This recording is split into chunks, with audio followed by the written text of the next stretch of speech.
Una investigación del diario El Observador mostró que 6 psicólogos de la Unidad de Diagnóstico Integral de la Administración de Enseñanza Pública marcaban tarjeta de entrada y salida, pero no cumplían su horario de trabajo. Esta dependencia tiene la tarea de diagnosticar a niños y adolescentes con problemas de aprendizaje y dislexia.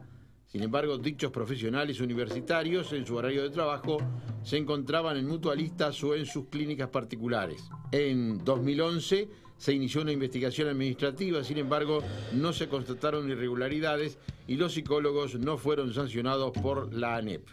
Esta mañana nos visita el presidente del CODICEN, Wilson Neto. Y ya le damos los buenos días a Wilson Neto. Bienvenido, un gusto recibirlo.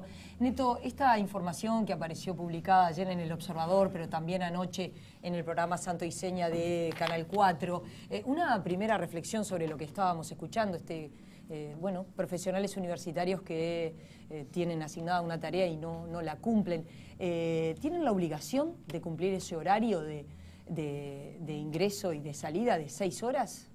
Bueno, sí, en realidad el sistema es más complejo, porque de la auditoría que se llevó adelante, lo que se extrae es que es una división de salud y asistencia que no tiene, en ese momento no tiene el jerarca respectivo para realizar los controles en toda el área. Entonces, eso se procesa, hay distintos informes, hay cambio de autoridades en el CODICEN, nosotros estamos llegando a mitad de octubre. Y ahí lo que se analizan son distintas situaciones. En primer lugar, retrasos en distintas oficinas, no solamente en ese ámbito, sino en distintas oficinas, a cargo de profesionales universitarios. Se observa en ese momento cuál es la dedicación que estos profesionales tienen a la administración, sí, en el entendido que el 2005 a la fecha el incremento real de salarios es del orden del 71,13% en esos profesionales. ¿Cuánto gana un profesional que desempeña esta tarea aproximadamente? Es muy variado, pero pueden ser sueldos desde el orden de los 30, ¿sí?, a los 70. Entre 30 y 70 mil pesos. Sí, algunos podrá ser 70 mil pesos, otros 30 mil. Algunos puede ser algo más. Algo más. Pero claro, no hay que generalizar, es muy variado. Ahora, ¿cuál es la situación puntual? Nosotros en ese momento, y eso que tú mostrabas ahí en una resolución de diciembre del 2012, ¿sí?, es que lo que hacemos es reafirmar el hecho que los profesionales universitarios deben hacer el horario en su completitud. Bueno, ¿por qué? Porque estaban haciendo la mayoría de ellos, sí, fundamentalmente en el CODICEN, pero también en algunas áreas en los desconcentrados, sí, 3 horas y cuarto, a lo sumo en algunos casos 4 horas. No solamente en estas áreas, insisto, en diversas áreas. Bueno, eso es lo que usted dice que esto que pasa con los psicólogos también pasa con otras áreas del CODICEN. Pasaba con muchas áreas del CODICEN el hecho de no cumplir la totalidad del horario. Y por tanto los trabajos que estaban bajo su responsabilidad retrasarse. Pero esto también se da porque ellos tenían la posibilidad de trasladarse a centros educativos y demás, ¿no? Ahí, digamos. Bueno, pero ahora vayamos puntualmente a la parte de salud. En la parte de salud hay 2 grandes áreas. Certificaciones médicas, que no ha trascendido, pero tuvimos un conflicto en marzo por el hecho de generar el horario completo. Recordemos que, por lo menos comuniquemos a la población de que en el primer semestre del año anterior, con 1000 horas semestrales que dispone la Administración para certificaciones médicas, se habían realizado 7 certificaciones médicas. Primer semestre del año anterior. 7 certificaciones de las 1000 que tenían que realizar. No, 1000 horas. De las 1000 horas. El equipo dispone de 1000 horas. ¿Y realizó 7 certificaciones? 7 certificaciones. ¿Qué tal? Justamente porque en esa incompletitud del horario había parte de ellas que no se cumplían. En este periodo, en este año en particular, en ese mismo periodo vamos en 190 certificaciones, más todas otras actividades que hay que realizar, juntas médicas, visitas al interior, etc. Pero claramente hay un cambio en ese sentido sustantivo. Pero eso es certificaciones médicas, médicos que dependen de una de las partes de control de recursos humanos prácticamente en la institución. Esta otra división de salud y asistencia también hay que entenderla a lo largo de la historia, no las situaciones que aquí se dan, lo que se denuncia, que es totalmente atendible y hay que claramente tomar las medidas del caso. Se han estado tomando medidas en ese sentido, pero sino su origen. Digamos, con el avance del sistema integrado de salud hay muchas de las funciones que originalmente cumplían estas divisiones que hoy prácticamente no tienen sentido, o sea, el rol es otro. Y por eso se entendió que en lugar de poner el jerarca ausente en esta división de salud y asistencia, había que redistribuir, ¿sí?, las personas que trabajaban en esta división. Y en eso se está.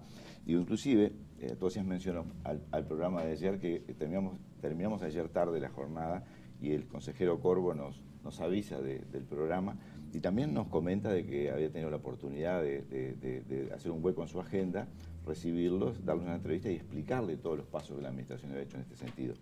Una entrevista a Corvo. Sí, sí. Explicando la situación. El consejero Corvo explicó... No se vio, no la vi. No, sí, claro, no, nosotros tampoco, pero de hecho la administración está trabajando en ese sentido como en tantos otros temas.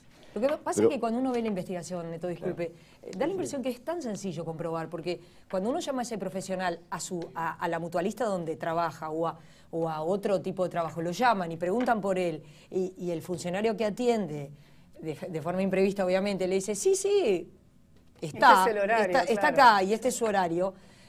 Inmediatamente digo, decir, en ese caso, ¿qué se tendría que hacer? ¿No se tendría que iniciar un sumario? Porque es tan fácil demostrar que no están en su lugar de trabajo. Claro, a mí me gustaría, de alguna manera, comentar cómo se está operando en este sentido para poder detectar esto, porque es complejo. Muchos profesionales, estos inclusive, estamos hablando, además, y no tenemos por qué minimizarlo, pero de 32 personas dentro de 58.000 personas que dispone la administración, ¿no? Pero, ¿cuál es la característica? Que tienen la posibilidad de generar su actividad en un centro educativo.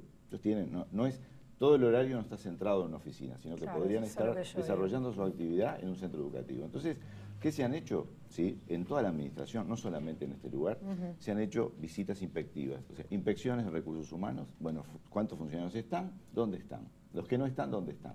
Y en ese proceso, ¿sí?, se van encontrando inconsistencias que va de alguna manera generando la información para tomar posición al respecto. Claro, porque me imagino que esos profesionales, más allá que tengan la posibilidad de salir, tienen que, ¿no?, dejar dicho de alguna manera y a alguien a dónde están y en qué horario están. Además, o sea, tiene que ser totalmente congruente donde se dice que está y luego la administración hace las averiguaciones si realmente estuvo en ese centro educativo, qué horario estuvo, qué actividad desarrolló. Esta falta muchas veces de articulación es sobre también la que se está trabajando, ¿no?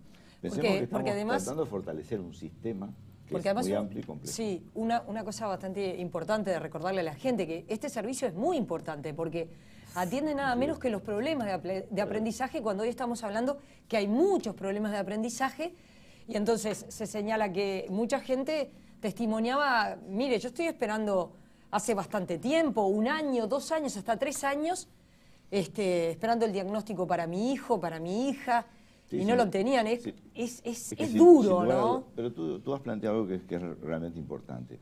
El hecho de que esto tiene como objeto la mejora de los aprendizajes. Entonces, ¿qué es lo que se hizo con esta unidad y con la unidad de estimulación temprana? Es derivarlos a la división de planificación educativa, donde realmente ahí se aborda y se discute, ¿sí?, todas las diversas estrategias de toda la administración, en acuerdo con los consejos, para poder profundizar en los aprendizajes de los estudiantes. O sea, teníamos una división salud-asistencia totalmente, ¿sí?, alejada de las divisiones vinculadas al encuentro de estrategias para las distintas situaciones a abordar a nivel de los aprendizajes en los jóvenes. Entonces, lo que se hizo fue, hay un área que era educadores para la salud, fundamentalmente maestros, ya están en primaria. Hay un área de psicólogos y asistentes sociales que ya se está procesando su envío hacia los centros, hacia los consejos de educación secundaria y UTU, para que trabajen en terreno, porque acá también hay una cosa que me parece relevante. Tenemos que racionalizar, pero tenemos que jerarquizar los tiempos en el trabajo con los estudiantes. Venimos de una historia de esta Administración Nacional de Educación Pública, este Consejo Directivo Central que hoy me toca presidir, del año 85 a la fecha, que muchas veces sí construyó, ¿sí?, un cuerpo en el cual estaba prácticamente en muchos de sus casos alejado de la realidad cotidiana, de los problemas de maestros y profesores y de las familias. Entonces, lo que se está haciendo ahora es volcando muchos recursos que estaban en espacios que eran de carácter administrativo, que hoy tal vez sus roles, ¿sí?, hay que virarlos hacia realmente las urgencias que tiene la administración. Bueno, y particularmente estos, ¿sí?, son recursos humanos muy demandados para poder atender y acompañar los procesos en los centros educativos, y es ahí donde deben de estar. Bueno, en eso estamos. Y con esta repartición y con esta investigación que hicieron este conjunto de colegas, ¿qué se hace? ¿Cómo lo procesan ustedes como responsables máximos? Claro, de hecho, en las inspecciones que se realizaron en este punto y que las personas que no se encontraban, se está recogiendo, digamos, se continúa recogiendo la información de dónde se encontraban, con qué estudiantes desarrollaron actividades, con qué centros educativos intervinieron, y bueno, y las inconsistencias ya comenzaron a aparecer. Esto llega en el momento en el cual ya estaba procesándose medidas realmente severas al respecto. Porque no fíjese solamente que interviniendo el lugar y trasladándolo, o digo, directamente a este cambio, digamos, hacia planificación educativa, sino también tomando medidas de orden sancionatorio con las personas que claramente están en uso de funciones, independientemente, como tú hacías referencia, si son profesionales universitarios o no. Que acá nos genera otro debate, ¿no? Digo, la formación en valores, la ética, Sí. cómo juega en conjunto con el acumulado de conocimientos en algún área específica. ¿Sí? O sea, Claro. en definitiva, hay medidas que se han tomado, ¿sí? Hay medidas que se están profundizando. Y se Lo que- tomarán, lo que- me imagino, en concreto sin con lugar los a dudas. profesionales en cuestión. Sin lugar a Lo dudas. que llama la atención, esta mañana el diario El Observador titula "Auditoría constató irregularidades, pero Codicen no sancionó a nadie". ANEP probó que no iban a trabajar, se modificó la normativa, pero todo sigue igual. No, el problema es así, yo creo que hay un elemento importante que primero que no hay que generalizar y después que si se quiere investigar y abordar un tema, nos parece fantástico porque todos estamos trabajando para la mejora de la calidad y la transparencia en la administración. Ahí lo que realmente ocurrió es esto, cuando la auditoría detecta de que hay ciertas irregularidades en distintas áreas de esta división, no de la unidad solamente, sino de la división en su conjunto. Sí, usted recién hablaba de los médicos certificadores que tenían 1000 horas y habían hecho 7 certificaciones. Sí. Ahí hay algo que falla, evidente. Por supuesto. Y además, como son trabajos en muchas áreas que son parte en oficina y parte en territorio, la manera y el seguimiento, ¿sí?, también llevó a elaborar un protocolo, ¿sí?, definido para poder ubicarlo y para poder encontrar congruencia en ese sentido. Bueno, y en esta área en particular que tú haces referencia, los trabajos que se han hecho han sido claros, han sido ordenados por los tiempos que claramente tiene cada uno de los procesos. Y bueno, cuando tú haces referencia de alguna manera a ese informe, la auditoría lo que dice es, hay irregularidades, las constatamos, pero hay un problema, no tiene jerarca. O sea, no hay director de división. Entonces, eso genera dos caminos, que es cuando justamente cambian las autoridades del Codicen. Un camino es, una de las ideas es, bueno, que se nombre un jerarca para poder ordenar esta situación. Sí, y el otro debate que se genera es, ¿tiene sentido una división de estas áreas cuando el sistema integrado de salud cumple funciones que anteriormente estaban centradas en este lugar? Entonces, en esa transición es que se encuentra el cambio de autoridades de Codicen. Claro, porque en realidad esta dirección... Esta es una discusión como más macro, ¿no? Sí, esta unidad tiene un jefe. Acá dice pero, el jefe de la unidad de diagnóstico integral del Codicen, el psiquiatra. Hay 9 áreas en una división. Esta es una de las 9 áreas en una división. No existía director de división. Entonces, lo que dice la auditoría es, hay irregularidades, la manera que tenemos de abordar esto con mayor responsabilidad es colocar el jerarca respectivo en esas 9 unidades. O sea, el director, donde esta es una de las 9 unidades. Bueno, lo que hace la administración en el cambio en el cual ocurre en octubre, es analizar este tema, como tantos otros, ¿sí?, y decir, no, a ver, pero ¿qué sentido tiene la existencia de esta división a la luz del avance del sistema integrado de salud, a la luz de las necesidades que tenemos de presencia de profesionales en los centros educativos? Entonces, lo que hace, en lugar de nombrar el jerarca, es distribuye las divisiones, distribuye cada una de las partes en las divisiones ya existentes. Van maestros, por ejemplo, dedicados a educadores para la salud, que era una división, van a primaria. Esta unidad en particular y estimulación temprana pasan a depender de la división de planificación educativa para trabajar articuladamente en la mejora de los aprendizajes. Porque cuando se le otorga a un estudiante tolerancia, no es para que no asista a la asignatura que tiene tolerancia, sino para que tenga un trabajo articulado. ¿Qué es la tolerancia? Específico. ¿La podría explicar? Y la tolerancia es que ante ciertos, digamos, cada disciplina pretende generar en cada uno de nosotros estructuras diferentes, ¿sí? El área de la lengua, el área del razonamiento, el área de la ciencia, ¿sí? Bueno, entonces, para que el maestro, el docente, comprenda en la situación que ese estudiante se encuentra. Claro, digo, de alguna manera estos técnicos lo que detectan, que hoy lo hacen los médicos en la mutualista en definitiva, ¿sí?, es determinar qué característica, digamos, qué déficit puede tener, qué situación particular se debe de atender y por lo tanto qué formato y qué tiempos requiere para lograr o alcanzar determinados aprendizajes. Entonces, esa estrategia diferenciada que tiene que hacerse detectado este tema, ¿sí?, es el objetivo claro de la administración. No asisto a la asignatura porque tengo tolerancia, sino asisto, pero tengo un trato diferenciado. Y eso tiene que articularse con profesionales que apoyen al docente, ¿sí?, en ese trabajo, ¿verdad? ¿Y qué va a pasar con este grupo de profesionales? Sí, de aspectos legales, ¿no? Digamos, ¿qué consecuencias? No, legales, Se, digo, se les hace un sumario, sí, se les sí, sigue... la administración eso ya se ha resuelto, digo, investigación, separaciones de cargos, digo.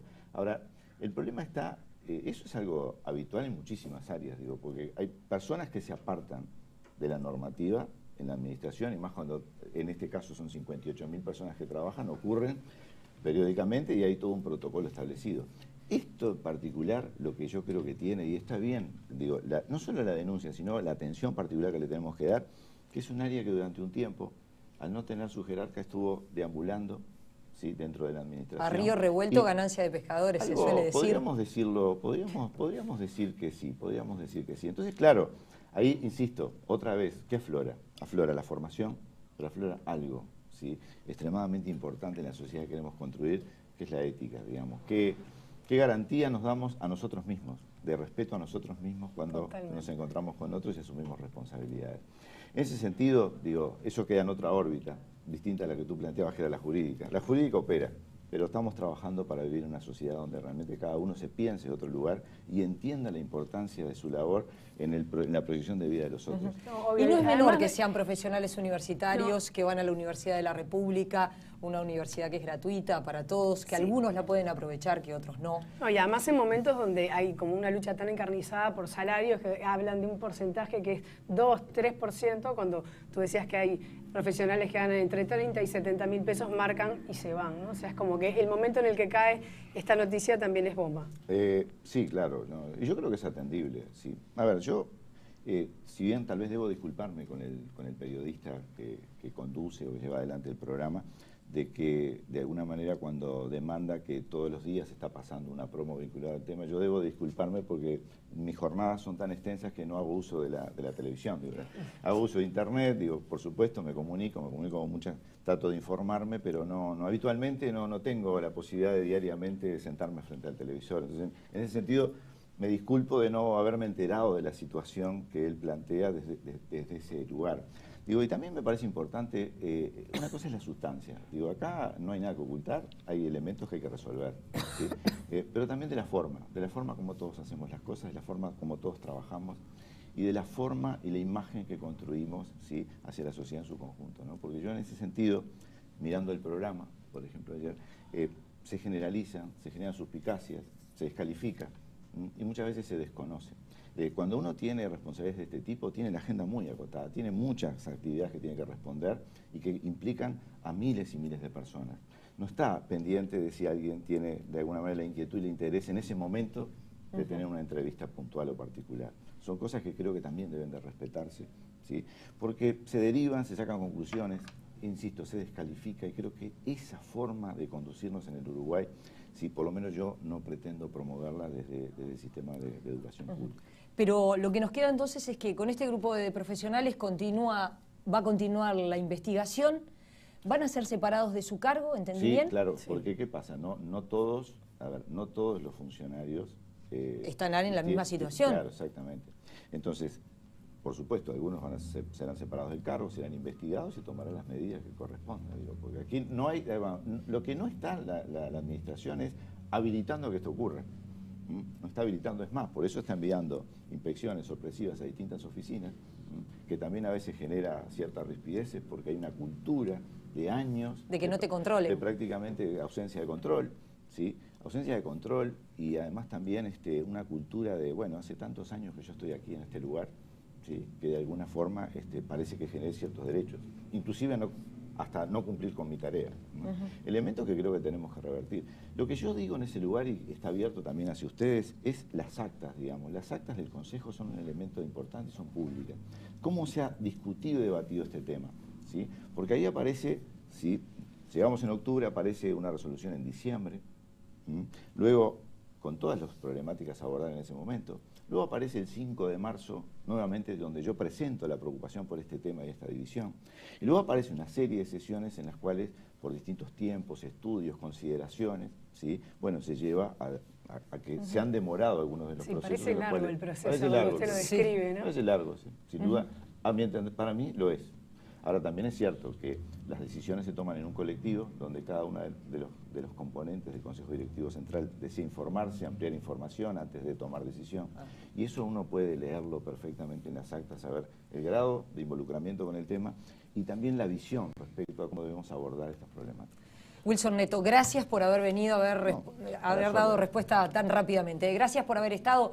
Hacemos una pausa, volvemos enseguida. Vamos a estar conversando con el historiador Gerardo Caetano.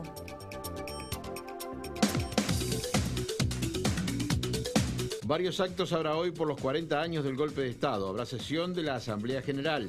Uruguay jugará por el tercer puesto ante España